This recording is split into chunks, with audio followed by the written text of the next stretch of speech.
ഇന്ന് ബഹുമാനപ്പെട്ട മുൻ മുഖ്യമന്ത്രിയുടെ മകളുടെ ചില ബിസിനസ് കാര്യങ്ങളുമായി ബന്ധപ്പെട്ട് എൻഫോഴ്സ്മെൻറ്റ് ഡയറക്ടറേറ്റ് ഇന്നലെ കണ്ണൂരും തിരുവനന്തപുരത്തും റെയ്ഡ് നടത്തിയിരുന്നു. നമുക്കറിയാം, ഇത്തരത്തിലേക്കുള്ള കേസുകൾ വരുമ്പോഴേക്കും പരിശോധനകൾ നടക്കുന്നത് സ്വാഭാവികമാണ്. കഴിഞ്ഞ തവണ ഇങ്ങനെയുള്ള പരിശോധനയൊക്കെ മുൻ ഗവൺമെൻറ് സമയത്തൊക്കെ നടന്നപ്പോഴേക്കും അങ്ങനെയുള്ള പരിശോധനകൾ ആവശ്യമായ ഘട്ടത്തിൽ വേണ്ടിവരും എന്നൊക്കെ തന്നെയാണ് ബഹുമാനപ്പെട്ട മുഖ്യമന്ത്രി നിലപാട് സ്വീകരിച്ചിട്ടുള്ളത്. എന്നാൽ കേന്ദ്ര ഗവൺമെൻറ്റിൻ്റെ അന്വേഷണ ഏജൻസികൾ, പ്രത്യേകിച്ചും നമ്മുടെ രാജ്യത്തിൻ്റെ സാമ്പത്തിക ഘടന കൃത്യമായിട്ട് പരിപാലിച്ചു പോകുന്നതിന് നിയോഗിക്കപ്പെട്ട ഏജൻസികൾ അന്വേഷണം നടത്തി പൂർത്തിയാക്കുന്ന സമയത്ത്, അല്ലെങ്കിൽ അന്വേഷണം നടക്കുന്ന സമയത്ത് അവരെ അതിന് തടസ്സപ്പെടുത്തുകയും ഭീഷണിപ്പെടുത്തി ഇത്തരത്തിലുള്ള തുടർ നടപടികൾ നിർമ്മിക്കുകയും ചെയ്യുന്നത് അങ്ങേയറ്റം തന്നെ വളരെ ഗൗരവമായ വിഷയമാണ്. സ്ത്രീകളടങ്ങുന്ന കേന്ദ്രസേനയുടെ ഉദ്യോഗസ്ഥർ, അതോടൊപ്പം തന്നെ എൻഫോഴ്സ്മെൻറ്റ് ഡയറക്ടറേറ്റിൻ്റെ ഉദ്യോഗസ്ഥരൊക്കെ തന്നെ ബഹുമാനപ്പെട്ട മുൻ മുഖ്യമന്ത്രി ഇപ്പോൾ താമസിക്കുന്ന വീട്ടിൽ നിന്നും പോയ സമയത്ത് മുതിർന്ന നേതാക്കന്മാരുടെ നേതൃത്വത്തിലാണ് അവർക്കെതിരെ ആക്രമണം അഴിച്ചുവിടാൻ വേണ്ടിയുള്ള ഗൂഢാലോചനയും അതിനെ തുടർന്നുള്ള പ്രവർത്തനങ്ങളും നടന്നത്. തിരുവനന്തപുരത്തെ അറിയപ്പെടുന്ന ക്രിമിനൽ കൊടുത്തിട്ടുണ്ട്.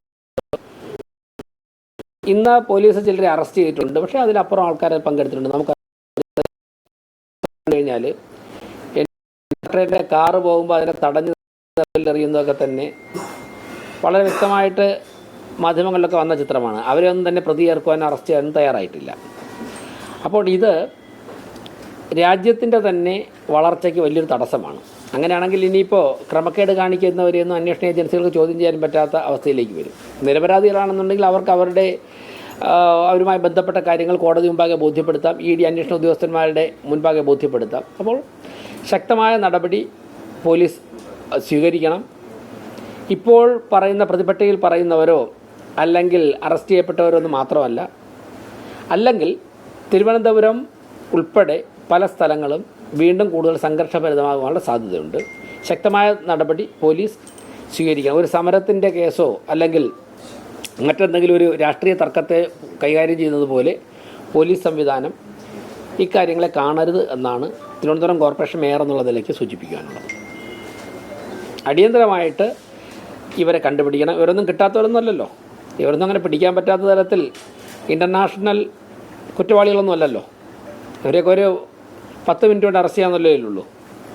അത് അങ്ങേറ്റം തന്നെ പ്രതിഷേധാർഹമാണ്. നമ്മുടെ രാജ്യത്തിന് തന്നെ മൊത്തത്തിൽ നാണക്കേടാണ്. തിരുവനന്തപുരം പട്ടണം നാണക്കേടാണ്. ഒരു കേന്ദ്ര അന്വേഷണ ഏജൻസിക്ക് തിരുവനന്തപുരം പോലെ സ്റ്റേറ്റ് ക്യാപിറ്റലൊക്കെ ഈ ഭരണസമിതി ചുമതല ഏറ്റതിന് ശേഷം ഞങ്ങൾ നിരവധി കാര്യങ്ങളിൽ ഇടപെടുന്നുണ്ട്, നിങ്ങൾക്കൊക്കെ തന്നെ അറിയാം. അപ്പോൾ കോർപ്പറേഷൻ ഭരണസമിതിയുടെ പ്രവർത്തനങ്ങളിൽ താല്പര്യം പൂണ്ട പലരും തന്നെ പൊതുസമൂഹത്തോട് വളരെയധികം കടപ്പാടും സ്നേഹവുമുള്ളവരൊക്കെ തന്നെ പല കാര്യങ്ങളിലും ഞങ്ങളെ സഹായിക്കും.